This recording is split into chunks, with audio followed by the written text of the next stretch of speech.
Paulo continua sua argumentação, demonstrando a transição da escravidão da lei para a filiação em Cristo.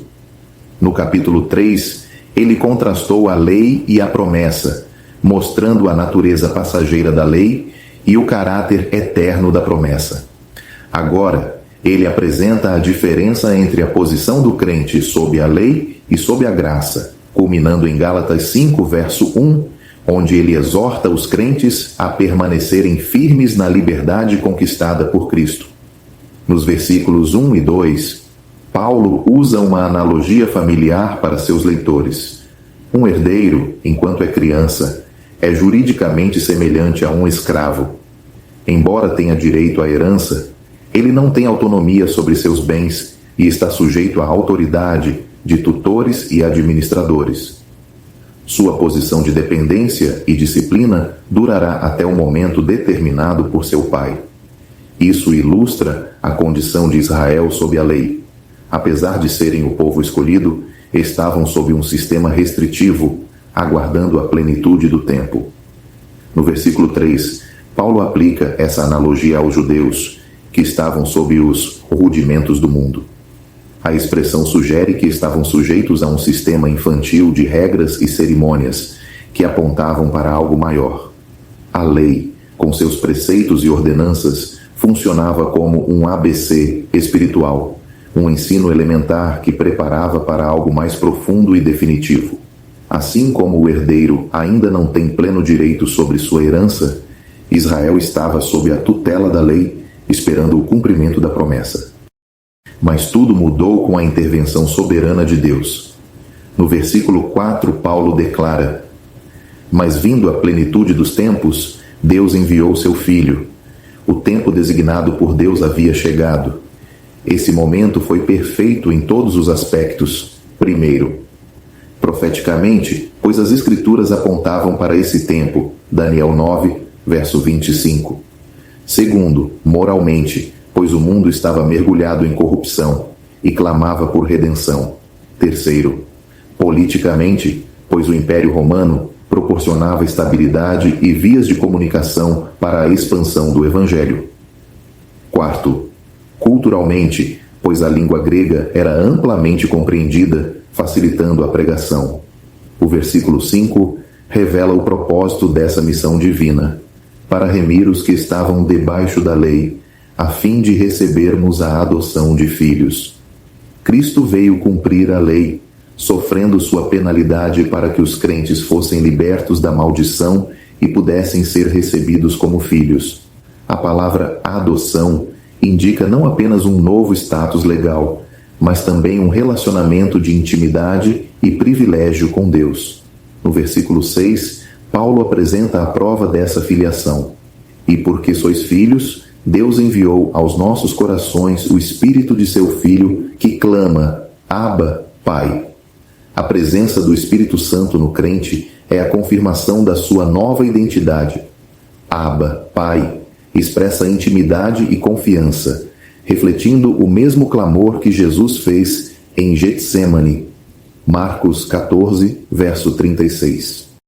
No versículo 7, Paulo conclui: Assim que já não és mais servo, mas filho, e se és filho, és também herdeiro de Deus por Cristo. O crente não é mais um escravo, mas um filho com plena herança. O que era uma promessa distante, agora se tornou uma realidade presente. No versículo 8, Paulo lembra os gentios de sua condição antes da conversão. Quando não conhecieis a Deus, servíeis aos que por natureza não são deuses. Eles estavam presos a sistemas religiosos falsos, escravizados por ritos e superstições. Mas agora conhecem a Deus e foram conhecidos por Ele.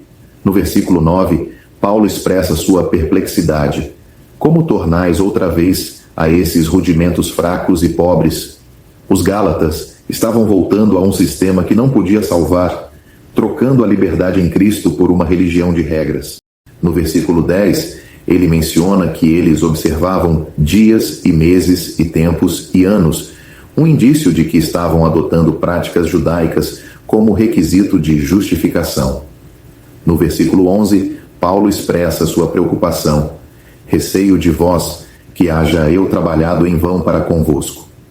Sua apreensão é que eles abandonem a fé pela qual foram salvos e voltem à escravidão da lei. Paulo, com amor e urgência, alerta os Gálatas sobre o perigo de voltarem a um sistema que não pode justificar. Em Cristo eles são filhos, não servos, e devem permanecer firmes nessa liberdade. Paulo continua seu apelo sincero aos Gálatas, advertindo-os sobre o perigo de retornarem ao jugo da lei. Ele já havia demonstrado que a justificação vem somente pela fé, que a lei traz maldição e condenação, que seu papel era apenas temporário e que, em Cristo, os crentes foram libertos para uma relação de filiação com Deus. Agora, ele busca convencê-los por meio de um contraste direto entre sua condição antes e depois da conversão. No versículo 8, Paulo os lembra do tempo em que ainda não conheciam a Deus e eram escravos da idolatria, assim como ele fez com os coríntios, 1 Coríntios 12, verso 2, e os Tessalonicenses, 1 Tessalonicenses 4, verso 5. Paulo enfatiza a ligação entre ignorância e idolatria. Quando os homens rejeitam o conhecimento de Deus, acabam adorando a criatura em vez do Criador. Romanos 1, versos 21 a 25. Ele destaca que os ídolos e os espíritos demoníacos por trás deles não são verdadeiros deuses. Embora essas entidades espirituais sejam reverenciadas pelos pagãos, não possuem divindade real. 1 Coríntios 10, verso 20 e Deuteronômio 32, verso 17. As Escrituras são claras ao condenar a idolatria e demonstrar a impotência dos ídolos. Salmo 115, versos 4 a 8 e Isaías 46, versos 6 e 7. No versículo 9, Paulo muda o tom e os lembra de que agora conhecem a Deus. Mas ele rapidamente corrige sua expressão, ou antes, sendo conhecidos de Deus. Isso enfatiza que a salvação não foi alcançada por seus próprios méritos, mas pela graça de Deus, que tomou a iniciativa de chamá-los para si. Ele expressa perplexidade diante do fato de que, após serem libertos da escravidão espiritual, estavam voltando a um novo tipo de servidão. Para Paulo, era inconcebível que eles trocassem o conhecimento do Deus verdadeiro por um sistema de regras inútil. Ele descreve a lei como algo fraco e pobre. Ela é fraca porque não pode salvar, apenas condenar. É pobre porque não pode enriquecer espiritualmente. A lei define o pecado, mas não pode libertar dele. É como um diagnóstico sem a cura. O Evangelho, por outro lado, traz redenção e transforma vidas. Ao retornarem ao legalismo, os Gálatas estavam rejeitando o poder transformador da graça de Deus e se submetendo a um sistema incapaz de trazer verdadeira justiça. No versículo 10, Paulo identifica um dos sinais desse retrocesso: a observação rigorosa de dias, meses, tempos e anos. Os Gálatas estavam se envolvendo com práticas judaicas, como a guarda do sábado, Êxodo 20, versos 8 a 11, as luas novas, 1 Crônicas 23, verso 31, as festas anuais, Levítico 23, e o ano sabático, Levítico 25, verso 4. Para Paulo, esse tipo de ritualismo era perigoso porque dava a ilusão de espiritualidade, mas na realidade desviava o foco da verdadeira fé em Cristo. Ele via isso como um retrocesso espiritual, pois levava os crentes a confiar em práticas externas em vez de na obra redentora de Cristo. O perigo da observação de ritos e festividades religiosas é que os homens tendem a acreditar que essas práticas os tornam aceitáveis diante de Deus, enquanto continuam a viver de maneira independente dele. Isso ainda acontece hoje em muitos segmentos da cristandade, onde há calendários religiosos, festas e rituais que muitas vezes substituem um relacionamento vivo e real com Cristo. No versículo 11, Paulo expressa sua profunda preocupação: receio de vós que haja eu trabalhado em vão para convosco. Ele teme que todo o seu labor e sofrimento para trazer o Evangelho aos Gálatas tenha sido em vão, se eles agora abandonassem a fé verdadeira em Cristo para voltar ao legalismo. O trabalho de um evangelista ou de um pastor nunca é apenas intelectual ou doutrinário. É também um peso emocional e espiritual profundo. Paulo sentia essa responsabilidade intensamente e estava aflito ao ver os Gálatas em perigo de abandonar a liberdade que tinham em Cristo. Esse trecho reflete o coração pastoral de Paulo. Ele não está apenas defendendo uma doutrina, mas suplicando com amor para que os Gálatas não retrocedam. Seu desejo é que permaneçam na graça, livres das amarras da religião exterior e vivendo plenamente na justificação que receberam pela fé em Cristo. Seu exemplo nos desafia a valorizar nossa liberdade em Cristo e a evitar qualquer forma de religiosidade que nos leve de volta à escravidão espiritual. Paulo agora muda o tom de sua abordagem. Desde o início da carta, ele tem sido mestre e teólogo, mas aqui, no versículo 12, ele revela o coração de um pastor. Ele os chama com ternura e amor, rogando-lhes para que sigam seu exemplo. Ele deseja que abandonem a escravidão da lei e vivam na liberdade em Cristo. Sua súplica vem de um coração que os ama profundamente, não de ressentimento ou mágoa. Ele assegura que seu tom severo anterior não é resultado de um sentimento pessoal ferido, mas de uma preocupação genuína com o desvio espiritual deles. No versículo 12, Paulo exorta: sede como eu, porque também eu sou como vós. Ele está dizendo: vocês, gentios, foram chamados à liberdade em Cristo, assim como eu, que, embora judeu, abandonei a confiança na lei para viver pela fé em Cristo. Ele testemunha sua própria libertação da lei, incentivando-os a permanecerem firmes nessa mesma liberdade. Ele então menciona: nenhum mal me fizestes. Essa frase se conecta aos versículos seguintes, onde Paulo relembra como os Gálatas o receberam quando lhes pregou o Evangelho pela primeira vez. Ele não guarda ressentimentos, pois eles o trataram com amor e respeito, sem causar-lhe dano algum. Agora, porém, ele se preocupa com o fato de que, influenciados por falsos mestres, eles estavam se afastando da verdade do Evangelho. Nos versículos 13 e 14, Paulo recorda a ocasião de sua primeira visita aos Gálatas. Ele menciona que sua pregação ocorreu por causa de uma enfermidade na carne. Embora o texto não revele qual era essa enfermidade, algumas hipóteses sugerem que poderia ter sido malária, problemas nos olhos ou outra aflição debilitante. O que importa é que, apesar dessa condição, ele anunciou fielmente o Evangelho e foi recebido com grande honra e respeito. Os Gálatas não o desprezaram por sua aparência ou por sua fraqueza física. Pelo contrário, o acolheram como um anjo de Deus, como a Cristo Jesus. Eles reconheceram que Paulo era um mensageiro de Deus e o trataram com a dignidade de quem trazia as palavras da vida eterna. No versículo 15, Paulo lamenta: onde está, pois, a vossa bem-aventurança? A alegria que os Gálatas tinham ao receber o Evangelho parecia ter desaparecido. No passado, eles estavam dispostos até a sacrificar algo valioso por ele. Se possível fora, teríeis arrancado os vossos próprios olhos e nos daríeis.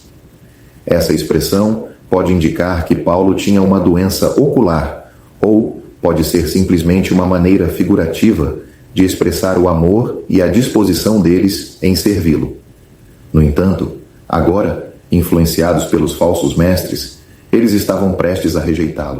No versículo 16, Paulo faz uma pergunta impactante: fiz-me acaso vosso inimigo, dizendo a verdade? Esse é um dos maiores desafios que um verdadeiro pregador do Evangelho enfrenta. Quando a mensagem agrada, é recebida com alegria. Mas quando confronta erros e exige mudança, muitas vezes o mensageiro é rejeitado. Paulo experimentou essa amarga realidade. No passado, eles o consideravam um amigo, mas agora, porque ele estava corrigindo seu erro, tratavam-no como inimigo. No versículo 17, ele denuncia a atitude dos falsos mestres. Eles demonstravam zelo pelos Gálatas, mas não por um motivo nobre. Seu objetivo era afastá-los da liberdade do Evangelho para que passassem a depender deles. Esse é o perigo do legalismo. Ele cria dependência de líderes religiosos, ao invés de conduzir a um relacionamento direto e verdadeiro com Cristo. Esses mestres queriam exercer domínio sobre os Gálatas, tornando-se intermediários entre eles e Deus. No versículo 18, Paulo afirma que é bom ser zeloso, mas apenas quando esse zelo é por uma causa justa. Se os Gálatas mostrassem o mesmo entusiasmo pelo verdadeiro Evangelho, seria algo excelente. Ele lamenta que tenham demonstrado tanto fervor no início, mas agora estivessem sendo influenciados por um ensino que os afastava da verdade. No versículo 19, Paulo expressa sua profunda angústia. Meus filhinhos, por quem de novo sofro as dores de parto, até que Cristo seja formado em vós. Ele usa a imagem do parto para ilustrar sua preocupação com o desenvolvimento espiritual dos Gálatas. Ele já havia passado por grandes esforços para que eles nascessem para a fé em Cristo, e agora sentia que precisava passar por esse sofrimento novamente, pois estavam se desviando. Seu desejo não era simplesmente que eles seguissem regras, mas que Cristo fosse plenamente formado neles. O objetivo do Evangelho não é apenas conversão inicial, mas transformação contínua até que a vida de Cristo seja refletida no crente. No versículo 20, ele conclui sua súplica dizendo que desejava estar presente com eles e mudar seu tom. Se pudesse vê-los pessoalmente, talvez pudesse entender melhor sua situação e ajudá-los de maneira mais eficaz. Escrever era necessário, mas falar face a face teria sido muito mais impactante. Ele revela sua perplexidade com a situação deles e sua frustração por não poder estar ali para guiá-los diretamente. O tom deste trecho mostra um Paulo que não é apenas um apóstolo e mestre, mas um pai espiritual aflito com o desvio de seus filhos na fé. Ele não os repreende apenas por doutrina, mas apela ao relacionamento que tinham no passado. Seu exemplo nos ensina que o ensino bíblico deve ser acompanhado de amor genuíno e que a verdade deve ser falada, mesmo quando não é popular ou bem recebida. O verdadeiro desejo de um servo de Deus não é dominar ou manipular, mas ver Cristo sendo formado nos crentes. Nos versículos 21 a 31, Paulo introduz um novo argumento para fazer os Gálatas refletirem sobre a insensatez de quererem se colocar debaixo da lei. Ele toma exemplos da vida de Abraão e, no versículo 24, declara que esses eventos podem ser vistos como uma alegoria, ilustrando o contraste entre o Evangelho e a lei. Alegoria, segundo o dicionário Vine, é o uso de fatos reais para transmitir princípios espirituais sem negar o sentido literal da passagem. Assim, Paulo apresenta 3 etapas: a colocação histórica, versos 21 a 23, o ensino espiritual, versos 24 a 27, e a aplicação prática, versos 28 a 31. Primeiramente, ele destaca que Abraão teve 2 filhos, de mães diferentes e por meios distintos. Em seguida, estabelece o paralelo entre 2 alianças, 2 Jerusaléns, e a distinção entre escravidão e liberdade. No desfecho, Paulo deixa claro que os crentes devem rejeitar os falsos ensinadores, assim como Abraão despediu Agar e Ismael. No versículo 21, ele desafia os Gálatas a considerarem se realmente entendiam o que a lei ensinava. Aqui, lei pode referir-se tanto ao princípio da justificação pelas obras quanto às escrituras do Pentateuco. Ele os confronta diretamente. Se estavam prontos a aceitar a lei, deveriam então aprender o que ela realmente dizia. Seu uso das escrituras deve ter surpreendido os Gálatas e exposto os falsos mestres. No versículo 22, Paulo lembra que Abraão teve 2 filhos de mães distintas: Ismael, filho de Agar, a escrava, e Isaque, filho de Sara, a livre. Os judeus se orgulhavam de serem descendentes de Abraão, mas o Senhor Jesus, em João 8, mostrou que a descendência física não bastava. O que importava era a linhagem espiritual. No versículo 23, ele enfatiza que Ismael nasceu segundo a carne, isto é, por meios naturais e pela iniciativa humana, enquanto Isaque nasceu segundo a promessa, pelo poder sobrenatural de Deus.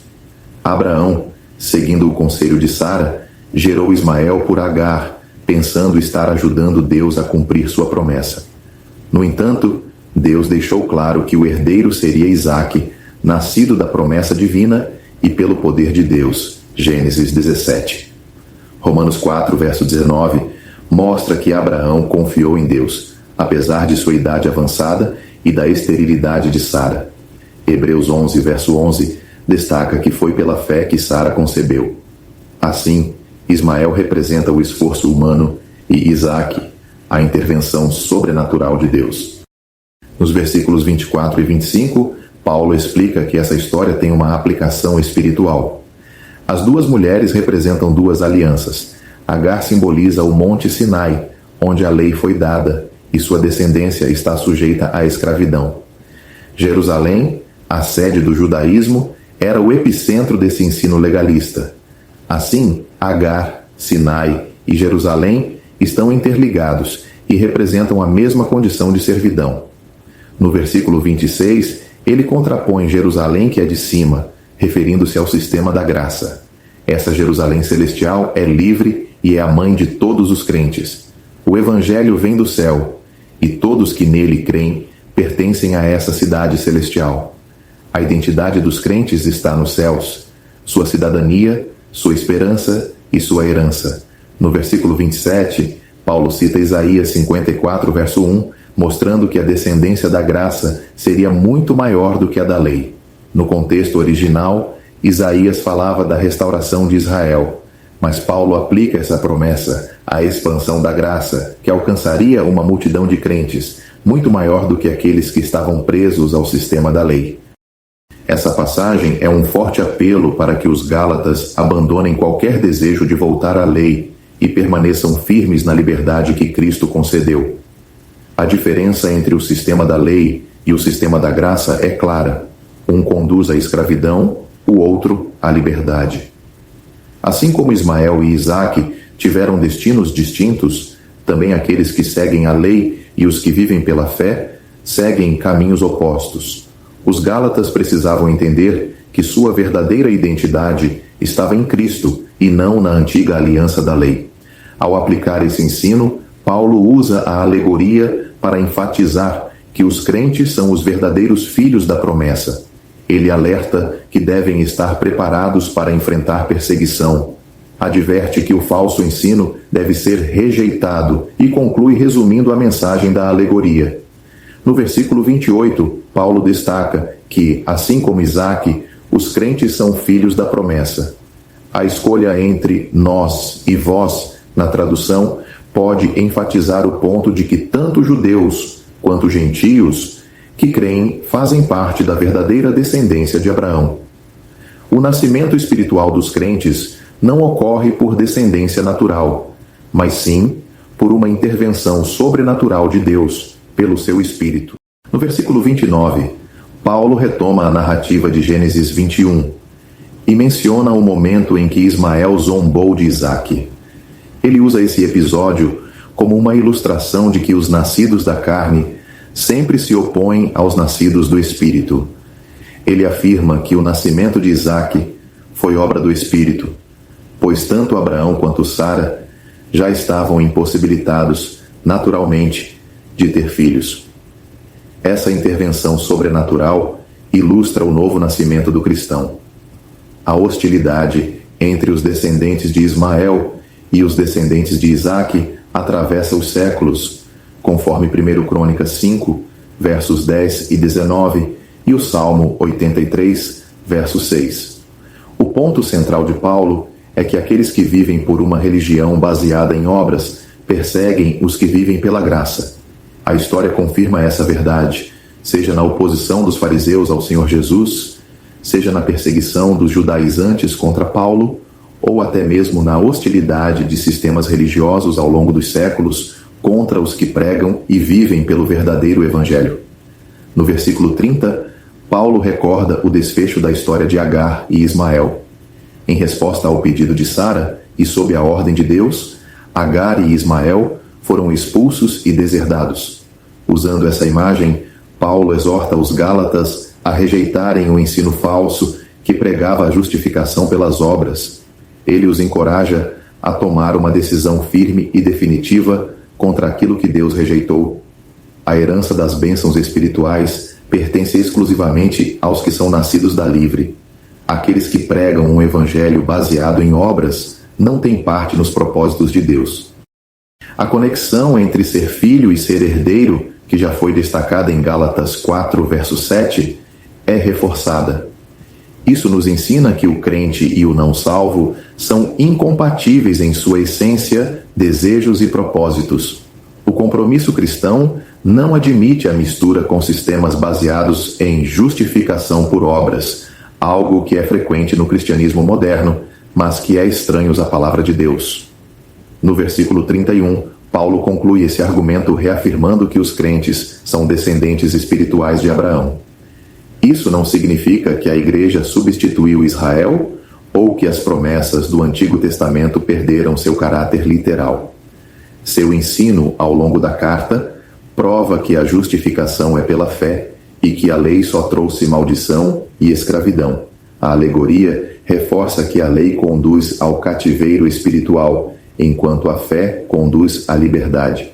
A expressão somos filhos, não da escrava, é um lembrete da libertação que temos em Cristo.